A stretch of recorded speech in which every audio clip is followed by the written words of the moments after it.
Welcome to L&H Industrial, honestly better mental fitness. I found mental fitness a few years ago, and it changed my life. It's changed my family's life. And now we're bringing it to all of L&H Industrial to put it out to the rest of the world. Thank you for joining us.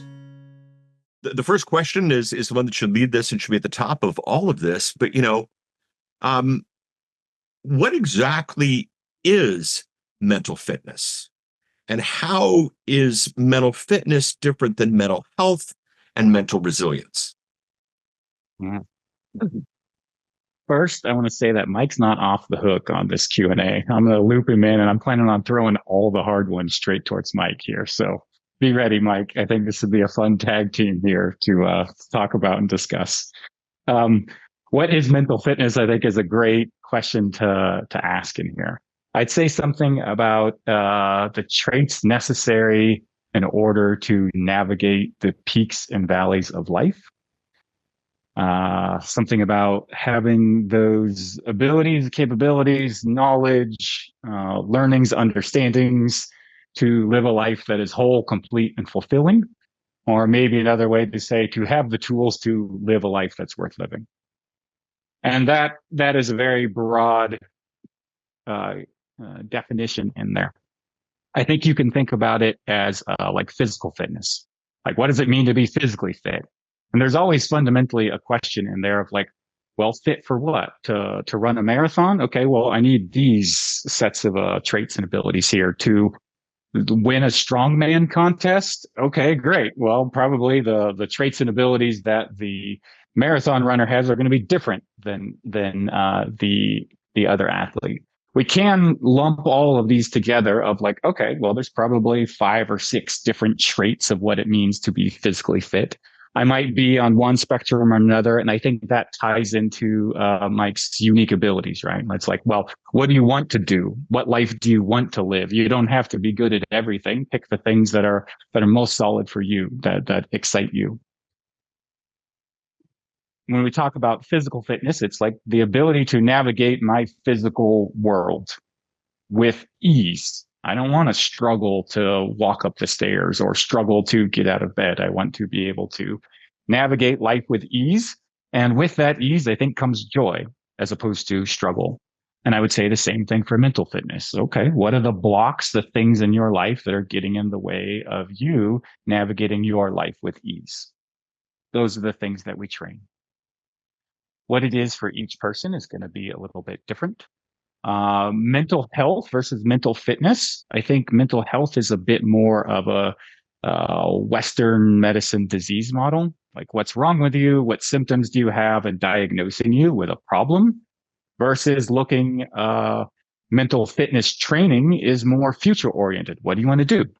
I want to be like this. How do you want to be? How do you want to feel? And then training ourselves to be able to move through that. I'd say there might be a core difference of treatment versus training in mental health. Mental health is find the disorder and then treat it versus mental fitness is what things in life do you want to do, and let's start training for it. Which comes first, mental fitness or mental health? I don't see them as different. Well, I see them as, it's not one that comes before the other. It's a different orientation and a different perspective. So mental fitness training, if I'm gonna train to run, but my ankle doesn't work right, I'm probably gonna figure out how to work on my knees or my ankle as part of the training. It's not that I'm not going to do this and I'm just going to fix this. Like they come hand in hand in there. It's a different orientation and a different perspective of life. I think it's, Mike was almost saying it earlier. Like, it's like, where am I broken? Where do I need to be fixed versus what do I want to do? And what are the things I need to do in order to accomplish that? There might be some checklists of things that I have to do in there. Maybe it's, I don't have energy. People might call that depressed. I'm depressed because I don't want to get out of the bed. And instead of looking at treatment, like, what's the treatment for being depression? I might say, why are you not excited to get out of bed? Like, what is missing in your life that you're not excited to get out of bed for? And maybe if we found that thing that you were so excited that you couldn't wait, you couldn't sleep because you couldn't wait for the next morning to get up and go do or the life to live, then suddenly this problem of depression suddenly goes away. Right?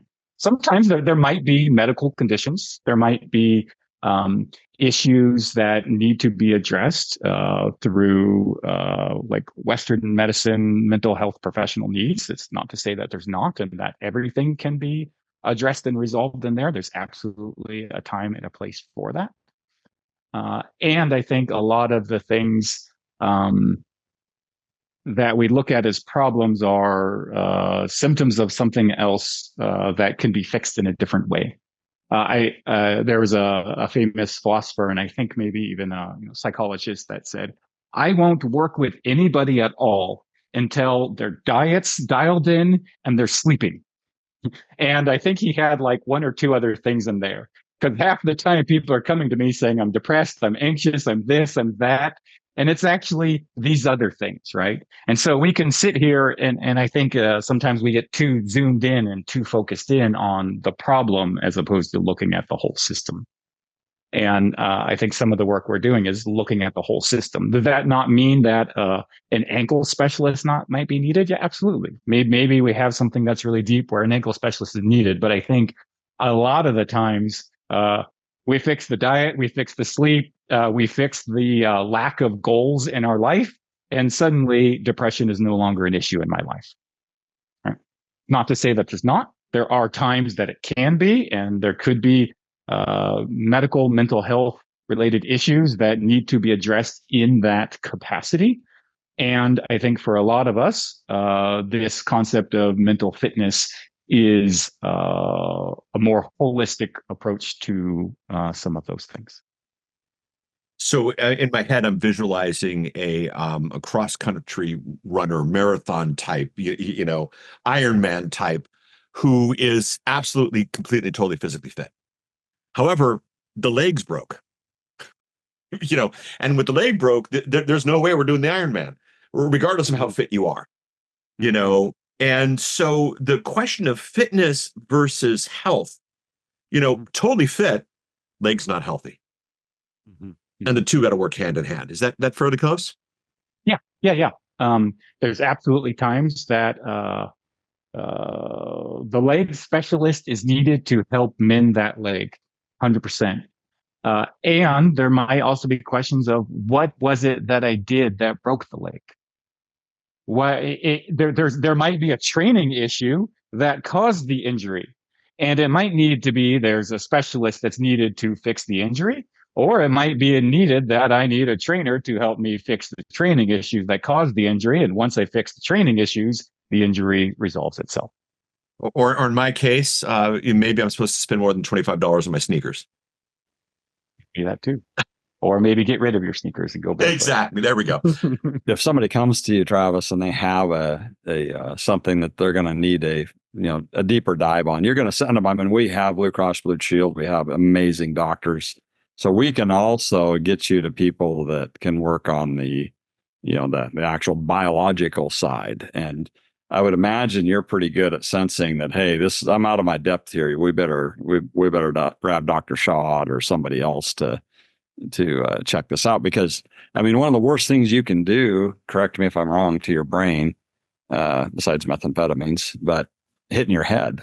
You can really knock yourself loopy just by hitting your head. You can be going along really mentally fit and really in the zone or in flow, and you have a head injury, and it's you're starting over, right? You have some swelling, and you got to reprogram that. You're not done, but now you probably need to work with you and work with a physician to solve that problem.